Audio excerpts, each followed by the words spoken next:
ಇವತ್ತು ನಾನು ಕರಿ ಎಳ್ಳಿನ ಉಂಡೆ ಹೇಗೆ ಮಾಡೋದಂತ ಹೇಳ್ಕೊಡ್ತಿದ್ದೇನೆ. ಇದು ಕೂಡ ನಾಗರ ಪಂಚಮಿ ಹಬ್ಬದ ಸ್ಪೆಷಲ್ ಉಂಡೆ. ಹೇಗೆ ಮಾಡೋದಂತ ನೋಡೋಣ ಬನ್ನಿ. ಕರಿ ಎಳ್ಳಿನ ಉಂಡೆ ಮಾಡಲು ಬೇಕಾಗಿರುವ ಇಂಗ್ರೀಡಿಯೆಂಟ್ಸ್: 1 ಬೌಲಷ್ಟು ಕರಿ ಎಳ್ಳು ಅಥವಾ ಬಿಳಿ ಎಳ್ಳು. ನಿಮಗೆ ಕರಿ ಎಳ್ಳು ಸಿಕ್ಕರೆ ಕರಿ ಎಳ್ಳನ್ನೇ ಯೂಸ್ ಮಾಡಿ ಉಂಡೆ ಮಾಡಿ ನೋಡಿ, ಯಾಕಂದ್ರೆ ಕರಿ ಎಳ್ಳು ಬಿಳಿ ಎಳ್ಳಿಗಿಂತ ಹೆಚ್ಚು ನ್ಯೂಟ್ರಿಷಿಯಸ್. ಮತ್ತೆ 1 ಬೌಲಷ್ಟು ಬೆಲ್ಲ. ನೀವು ಸಿಹಿ ಜಾಸ್ತಿ ತಿನ್ನೋರಾಗಿದ್ರೆ ಬೆಲ್ಲ ಕ್ವಾಂಟಿಟಿನ ಜಾಸ್ತಿ ಮಾಡ್ಕೊಳ್ಳಿ, ಕಮ್ಮಿ ತಿನ್ನೋರಾಗಿದ್ರೆ ಕಮ್ಮಿ ಮಾಡ್ಕೊಳ್ಳಿ. 4 ರಿಂದ 5 ಟೀ ಸ್ಪೂನ್ ಅಷ್ಟು ತುರಿದಿಟ್ಟುಕೊಂಡ ಒಣ ಕೊಬ್ಬರಿ. ಒಣ ಕೊಬ್ಬರಿ ಆಪ್ಷನಲ್, ನಿಮಗೆ ಇಷ್ಟ ಇಲ್ಲ ಅಂದರೆ ಸ್ಕಿಪ್ ಮಾಡ್ಬೋದು. 1 ರಿಂದ 2 ಟೀ ಸ್ಪೂನ್ ಅಷ್ಟು ಏಲಕ್ಕಿ ಪುಡಿ. ಈಗ ಒಂದು ಕಡಾಯಿ ಕಾಯಲು ಇಟ್ಟು ಅದಕ್ಕೆ ಕರಿ ಎಳ್ಳು ಹಾಕಿ ಚೆನ್ನಾಗಿ ಹುರಿದುಕೊಳ್ಳಿ.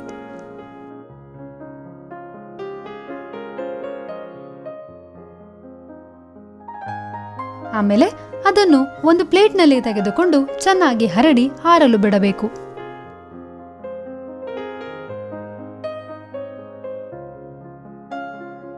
ನಂತರ ಅದೇ ಕಡಾಯಿಯಲ್ಲಿ ಒಣ ಕೊಬ್ಬರಿ ಹಾಕಿ ಅದನ್ನು ಕೂಡ ಹುರಿದುಕೊಳ್ಳಿ.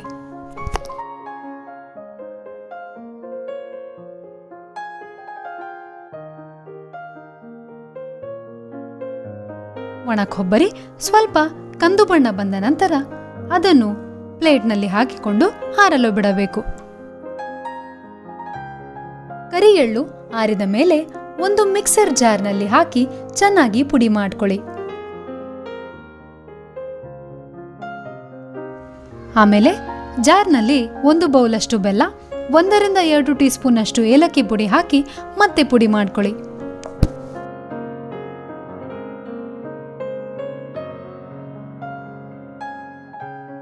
ನಂತರ ಇದನ್ನ 1 ಬೌಲ್ನಲ್ಲಿ ತೆಗೆದಿಟ್ಟುಕೊಂಡು ಅದಕ್ಕೆ ಒಣ ಕೊಬ್ಬರಿ ಹಾಕಿ ಮತ್ತೆ ಚೆನ್ನಾಗಿ ಕಲಿಸಿಕೊಳ್ಳಿ.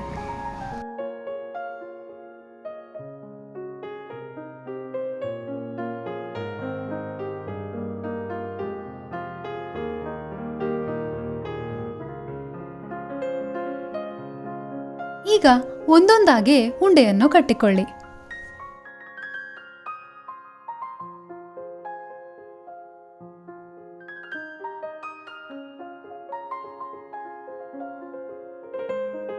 ಉಂಡೆ ಕಟ್ಟಲಿಕ್ಕೆ ಬರಲಿಲ್ಲ ಅಂದರೆ 1 ಸ್ಪೂನ್ ಅಷ್ಟು ತುಪ್ಪ ಹಾಕಿ ಉಂಡೆಯನ್ನು ಕಟ್ಟಿಕೊಳ್ಳಿ.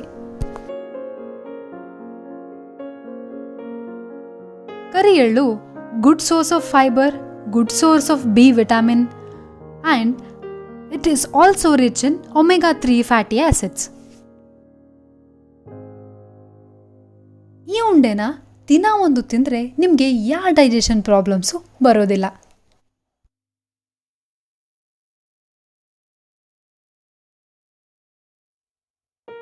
ಈಸಿ ಮತ್ತು ಹೆಲ್ದಿ ಅಲ್ವಾ? ನೀವು ನಿಮ್ಮ ಮನೇಲಿ ಟ್ರೈ ಮಾಡಿ ಹೇಗಿತ್ತು ಅಂತ ಕಾಮೆಂಟ್ ಸೆಕ್ಷನಲ್ಲಿ ಕಮೆಂಟ್ ಮಾಡಿ ತಿಳಿಸಿ.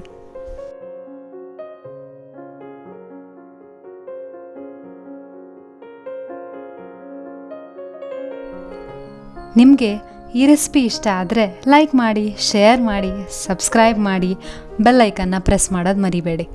ಮತ್ತೆ ಸಿಗೋಣ ಮುಂದಿನ ರೆಸಿಪಿ ಜೊತೆ. ಅಲ್ಲಿವರೆಗೂ ಟೇಕ್ ಕೇರ್, ಬಾಯ್.